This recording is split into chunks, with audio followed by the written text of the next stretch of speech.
एक Iranian worship India के naval exercise में पार्टिसिपेट करता है और कुछ दिन बाद उसी इंडियन ओशन में एक यूएस न्यूक्लियर सबमरीन उसे टॉर्पीडो से उड़ा देता है। लोकेशन श्रीलंका के पास, इंडिया के बिल्कुल स्ट्रेटेजिक बैकयार्ड में।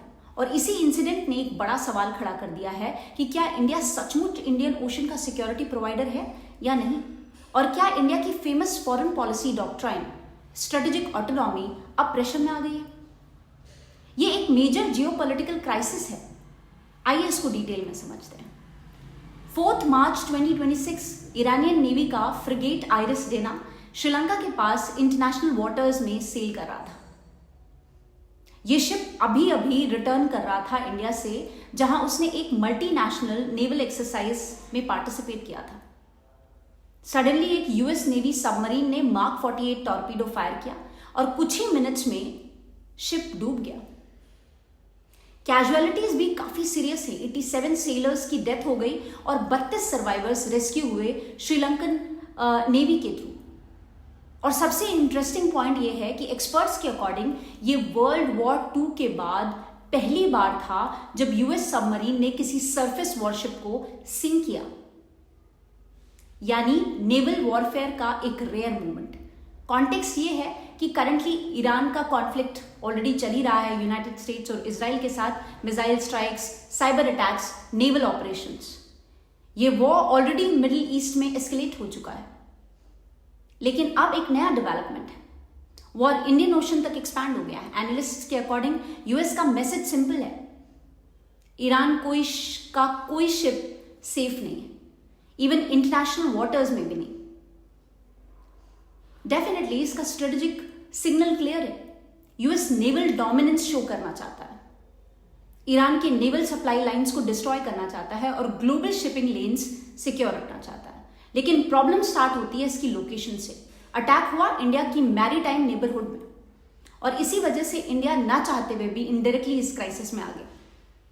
This is a very embarrassing situation for India, क्योंकि इंडिया का एक मेजर जियोपॉलिटिकल नैरेटिव है कि India is the net security provider in the Indian ocean.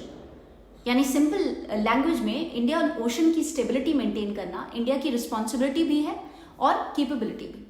लेकिन इस इंसिडेंट ने एक अनकंफर्टेबल सिचुएशन क्रिएट कर दी है, क्योंकि जो शिप सिंक हुआ वो इंडिया का इनवाइटेड गेस्ट था नेवल एक्सरसाइज में, और अटैक हुआ एग्जैक्टली इस नेवल एक्सरसाइज के बाद। इसीलिए कुछ एनालिस्ट बोल रहे हैं कि इंडिया अपने मैरीटाइम रीजन में एक फॉरेन पावर के अटैक को प्रिवेंट नहीं कर पाया, अपने गेस्ट्स को बचा नहीं पाया।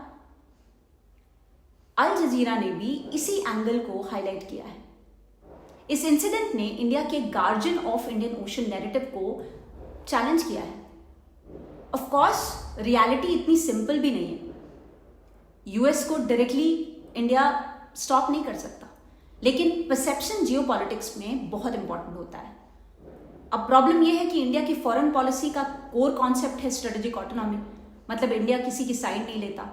इंडिया किसी भी ग्लोबल ब्लॉक का परमानेंट मेंबर नहीं है, वो चाहे यूएस कैंप हो, चाइना कैंप हो या कोई और कैंप हो। इंडिया अपने नेशनल इंटरेस्ट के बेसिस पे डिसीजंस लेता है और लेता रहेगा। इसी वजह से रशिया के साथ डिफेंस कोऑपरेशन रखा है। We are buying oil, crude oil from Russia. US के साथ क्वाड पार्टनरशिप भी है, ईरान के साथ एनर्जी टाइज हैं और इंफ्रास्ट्रक्चर बिल्डअप भी है। लेकिन ईरान वॉर ने इस बैलेंस को डिफिकल्ट बना दिया है, क्योंकि यूएस इंडिया का स्ट्रेटेजिक पार्टनर है और ईरान भी इंडिया के लिए इंपॉर्टेंट है, स्पेशली एनर्जी और कनेक्टिविटी प्रोजेक्ट्स में। तो अगर कॉन्फ्लिक्ट एस्केलेट होता है तो इंडिया को साइड्स चूज करना पड़ सकता है, और यही एनालिस्ट्स का कोर पॉइंट भी है। इंडिया को केयरफुली डिप्लोमेसी यूज करनी होगी ताकि इंडियन ओशन में एस्केलेशन ना हो। इकोनॉमिक रिस्क है इस पूरे क्राइसिस का, देयर विल बी इम्पैक्ट। सिर्फ जियोपॉलिटिकल रिस्क तक ही लिमिटेड नहीं रहेगा। अगर हम मिडिल ईस्ट को देखें तो मिडिल ईस्ट से ग्लोबल ऑयल का ऑलमोस्ट 20% सप्लाई स्ट्रेट ऑफ हार्मज से आता है। अगर वॉर एस्केलेट हुई तो शिपिंग रूट्स ब्लॉक हो सकते हैं, ऑयल प्राइसेस स्पाइक हो जाएंगे, एशिया की एनर्जी सिक्योरिटी इंपैक्ट हो सकती है। ऑलरेडी रिपोर्ट्स आ चुकी हैं कि हंड्रेड्स ऑफ शिप्स स्टक हो गए हैं और ग्लोबल ऑयल प्राइसेस जंप कर गए हैं। इंडिया जैसे कंट्रीज जो एनर्जी इंपोर्ट हेविली करते हैं उनके लिए ये मेजर रिस्क है। अब फ्यूचर में 3 सिनेरियोज पॉसिबल है। सिनेरियो 1 जिसमें लिमिटेड नेवल एस्केलेशन हो, ईरान डेफिनेटली रिटेलिएट करेगा लेकिन कॉन्फ्लिक्ट कंट्रोल्ड रह सकता है। सिनेरियो 2 में इंडियन ओशन में मिलिटराइजेशन हो, यूएस, ईरान और एलाइज नेवल डिप्लॉयमेंट्स बढ़ा सकते हैं। और सिनेरियो 3 में global economic shock, shipping routes और ऑयल मार्केट्स अनस्टेबल हो सकते हैं और इस सिचुएशन में इंडिया का रोल क्रूशियल होगा। इंडिया को साइमल्टेनियसली डिप्लोमेसी मैनेज करनी होगी, शिपिंग लेन सिक्योर करने होंगे और रीजनल स्टेबिलिटी मेंटेन करनी होगी। एक ईरानियन वॉरशिप, एक यूएस सबमरीन, लोकेशन इंडिया के मैरिटाइम बैकयार्ड। ये इंसिडेंट सिर्फ एक नेवल बैटल नहीं है, ये एक्चुअली एक जियोपॉलिटिकल स्ट्रेस टेस्ट है। For India it is test of diplomacy, test of naval influence and test of strategic autonomy. आने वाले कुछ महीनों में पता चलेगा कि इंडिया इस क्राइसिस को कैसे हैंडल करता है, इसको अपॉर्चुनिटी बनाता है या एक प्रेशर पॉइंट की तरह लेता है। Thank you so much for watching this.